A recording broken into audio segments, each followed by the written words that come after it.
Hi, I'm Janice Switlo, and today I need to address some misinformation or poor advice that has been given. Normally I don't like to do that, but in this case it's so dangerous that I really must correct what was said. Now I'm referring to the last Treaty 1 to 11 gathering that was held in the summer, coinciding with the anniversary of Treaty 11 being signed, 100th anniversary that is.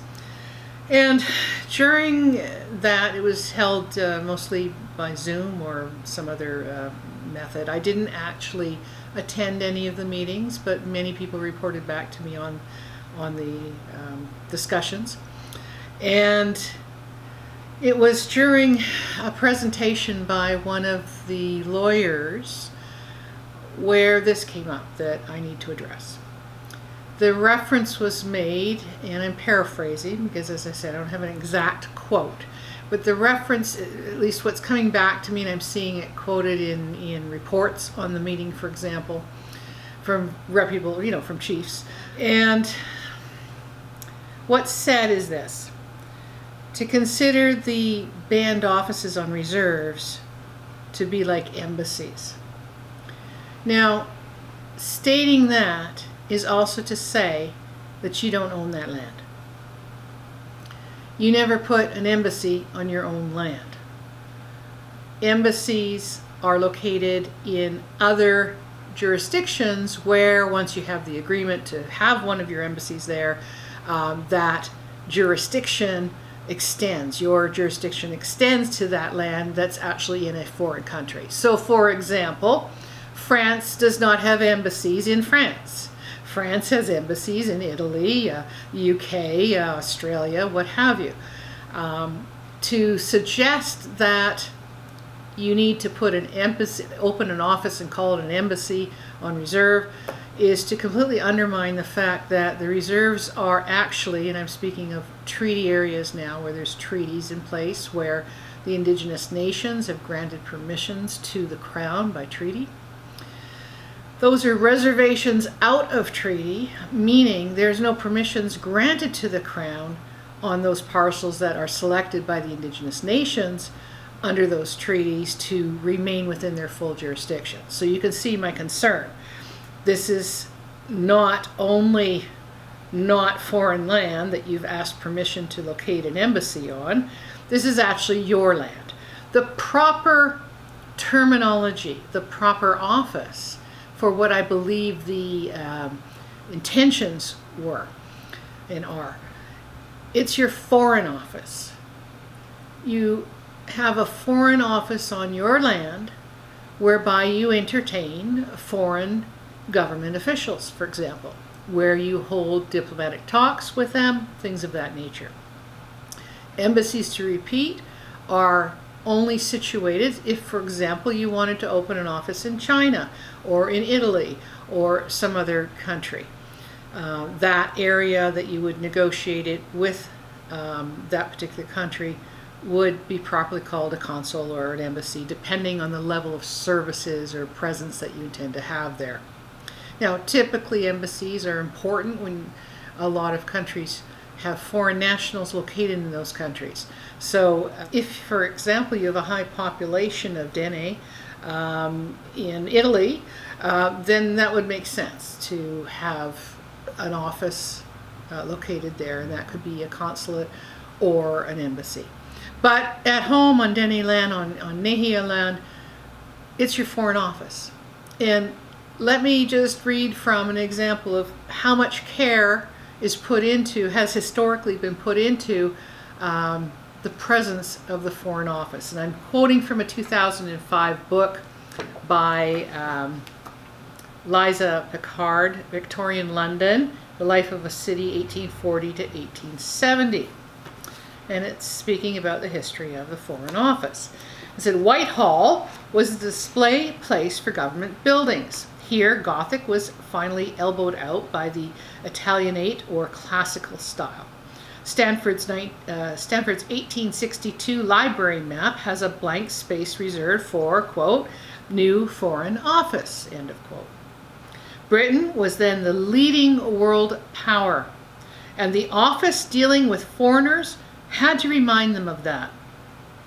A competition was held to choose the architect for this most prestigious project, which Sir George Gilbert Scott won with an elaborate Gothic design. Palmerston, then Foreign Secretary, did not care for it and steamrollered through his own choice, a course which he was all too apt to follow in dealing with foreign affairs. So Scott was out of the running. Then Palmerston fell, and Scott's Gothic design was up again, until Palmerston bobbed it back again and Scott's design was out again. The only way Scott could keep the commission, as he was determined to do, was to produce a plan which would satisfy Palmerston and anyone else who might succeed him. So Scott came up with yet another design, jettisoning the Goths and looking back or forward to the Italian Renaissance. Palmerston has long gone, but the grandiloquent Foreign Office still stands, unspoilt by modernizers. It is so huge that it is difficult to take it in, even from the top of a bus. But unless access is barred for security reasons, it is usually possible to see through the arched entry courtyards at the side, which begin to convey a sense of the grandeur of the interior.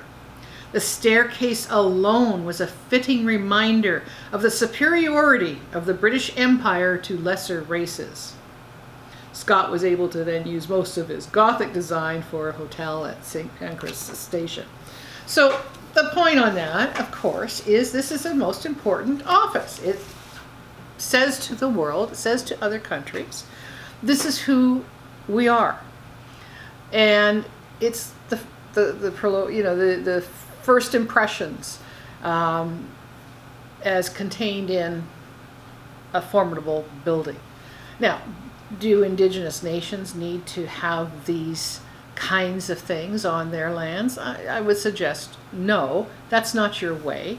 What would properly reflect who you are? There's a number of things to keep in context here.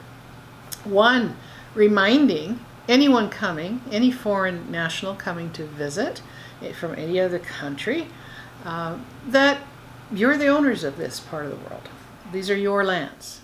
Yes, there's treaties, and you have a head tenant, which is the crown, the queen presently, personally. And it's beneath those treaties, those permissions granted to her personally, that her governments in Canada function. So making it clear through whatever form the Foreign Office is to take, if that's a route you decide to go. Remember, it is not an embassy here. And you really, quite frankly, I don't think that, one, there's the funds to support actual embassies, and two, I think it's premature. But you may find that countries might offer an office. And there used to be one, I understand, in London, but that was closed down at about, again, and this is, hearsay, third hand, it was closed down right about when the Constitution Act 1982 came into effect. So it's important. This is another example of one word giving the absolute contrary meaning and undermining completely sovereign nations. To suggest again that a banned office on a reserve can serve and should be seen as an embassy is to also say that those lands should be seen as not yours. And only, I remind you, only nations have foreign offices and only nations have embassies. So, please, and again, it was disturbing that this came from a lawyer. I mean, this is, with respect, basic foreign relations, basic international relations. So, please do not just repeat a term or grab onto it as a newfound thing or new fad to pursue in terms of preserving who you are and what you have, and the fact of you being the owners within the context of Indigenous law, not some local domestic ethnic minority as defined by Section 35. of a Canadian government constitution that is beneath the Crown, where the Crown is beneath your nations. Thank you for considering my words today.